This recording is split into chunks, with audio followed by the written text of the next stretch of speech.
Hello everyone and welcome to the kickoff meeting. My name is Cathrine Terro and I'm going to be early stage researcher number 6. I'm going to do a little introduction about myself and then I'm going to discuss my previous research and experience and my motivation and finally my PhD topic. I come from a small country called Lebanon with the capital being Beirut. I completed my undergraduate studies at the American University of Beirut. Then later, I moved to Rome to pursue my master's degree, and currently, I will be a PhD student as part of the FoodTraNet project at the Josef Stefan Institute in Slovenia. If you don't know, Lebanon is a really small country located on the eastern shore of the Mediterranean Sea. It's actually one of the smallest countries in the world, with an area of just 10,452 kilometers squared. The official language spoken is Arabic, however, French and English are widely used. I completed my Bachelor of Science in Nutrition and Dietetics and worked as a medical nutritionist intern at the St. George Hospital to later acquire my license to practice. My research work areas took place during the clinical and medical rotations at the hospital, the food service rotations also at the hospital, and during the community nutrition rotations that took place at the primary healthcare institutions. After my graduation, I worked as a field officer on this project that was in collaboration between my university and the University of Hohenheim in Germany. We studied the anemia and the nutritional status of Syrian refugee mothers and their children under 5 years in Greater Beirut. My main role was to collect data through interviewing participants, also organizing focus groups, doing anthropometric measurements, surveys, nutritional assessments, and also, of course, analyzing this data for input evaluation. Later, I completed my master's in food security and human development at the University of Roma Tre in Italy. So I decided to do my thesis dissertation about a topic that hasn't been dealt with a lot.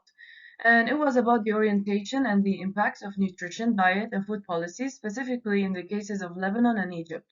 In collaboration with the Society for International Development, I did a research on the overall processes of the Committee on World Food Security voluntary guidelines and the main issues at stake for civil society in the Middle East regarding the sustainability of food systems and nutrition. And as we know, food choices are affected by the food environment and by the food policies and the nutrition policies that are put forward by a country.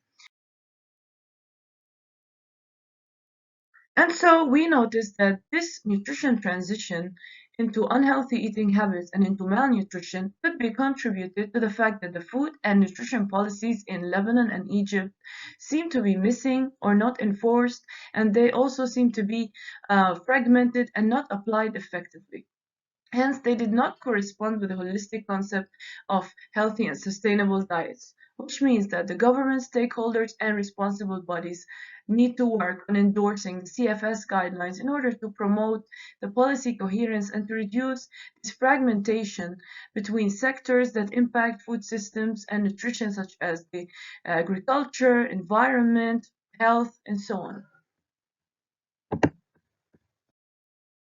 My other work experiences include being a community nutritionist for Foodless NGO, also working as a business consultant here in Rome. I also worked as a content writer for several online magazines and for my university magazine.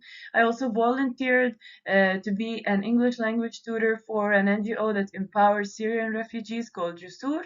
And I also worked as a chemistry laboratory assistant.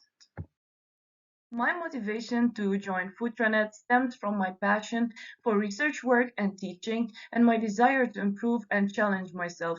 And as we know, every day in research there are new things to cover and uncover.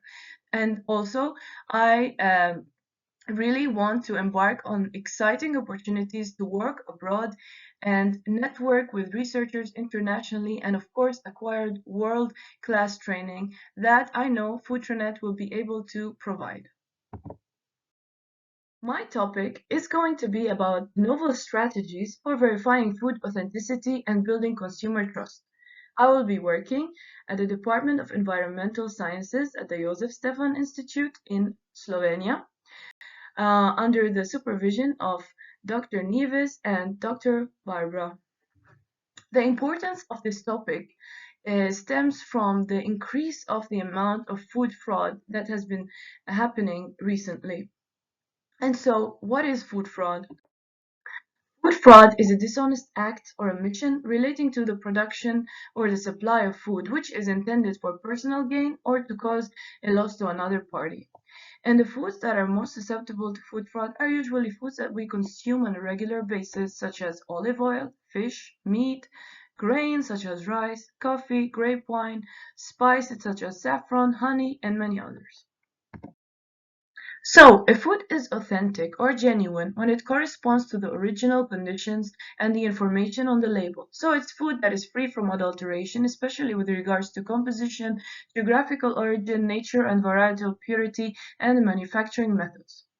How do we test for food authenticity? There are several common analytical techniques that are being used recently, such as mass spectrometry, stable isotope analysis, and the DNA analysis, and others. However, these techniques will not give comparable and reliable results without a suitable reference sample database. So during my PhD, I'm going to be investigating the question how to build an appropriate database by focusing on the following key points. The current state of the art for authenticity testing, the databases currently available and how they were put together and collated, the sampling strategies to be used, the variables of commercial production that are needed to be considered, also identifying the target tests and the products for validation studies, and finally, gather all this data together in order to produce and deliver an integrated consumer assurance protocol framework and toolkit that will create trust, ensure food quality and traceability throughout the whole food supply chain. Thank you so much for listening.